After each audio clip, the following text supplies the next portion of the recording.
At that time in August, it was agreed at Mr. Murdoch's request that each party, both the Democrat Party and the Republican Party, would furnish 5 volunteers or recruits or people to check out each of the machines, then in the warehouses, and then go to the locations wherever the machines might be.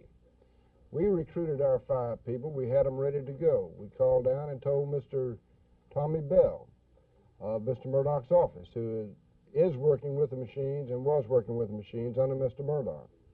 We told Mr. Bell that we were ready to go with our machine people that would go out and check the machines. The day before the check was to be held, approximately the day before the check was to be held, on October the 12th, Mr. Benedict of Mr. Murdoch's office called and said that the machine checkout was canceled because the machines were already on location. At the August meeting, we inquired at that time what backup we had relative to if the machines malfunctioned, what could we then do? Would we use punch cards or paper ballots? We were assured at that time that there would be no malfunctions, that we had adequate machines, the machines would be checked out properly, and that there would be no complaint because of the machines, because there was a concern. Murdoch expressed a concern, the county judge expressed a concern, all members of the election board had a concern that the machines be properly functioning in every particular so that people would not be disenfranchised.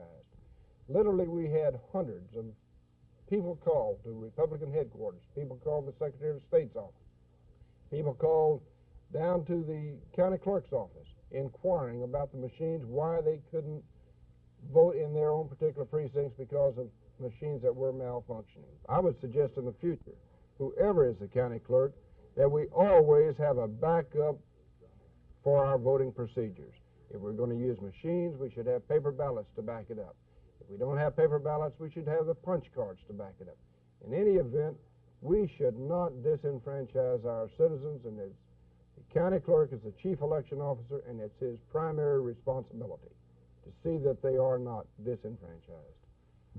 I felt that there were a considerable number of machine malfunctions, but I do know that this was a time when most of the people were trying to do a write-in on the machines, and most of the time people go into the voting machine and do not try to do a write-in.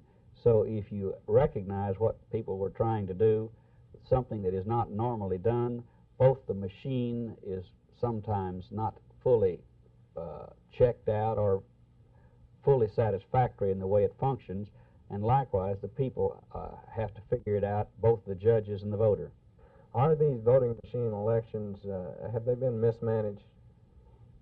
Well, I guess somebody else will have to judge that. We give our best efforts.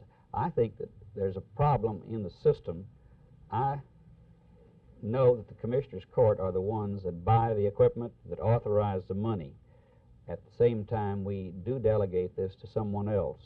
On this, I think that the Commissioners should have the responsibility, and if there aren't enough machines, it's our problem. We can delegate the use of them to somebody else, but if there weren't enough, it's our problem, not his. Then when these machines, however many there were that malfunctioned, the responsibility should be in a backup system, paper ballots, whatever. There is none, is there? Well, there wasn't the need for that much of a backup. The malfunctions were down in the range, in my opinion, of about 5% of the total machines. The backup is in the machines and in the mechanics that go to repair them.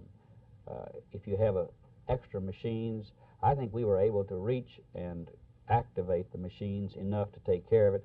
So you could have other backup systems, but I don't think you want those.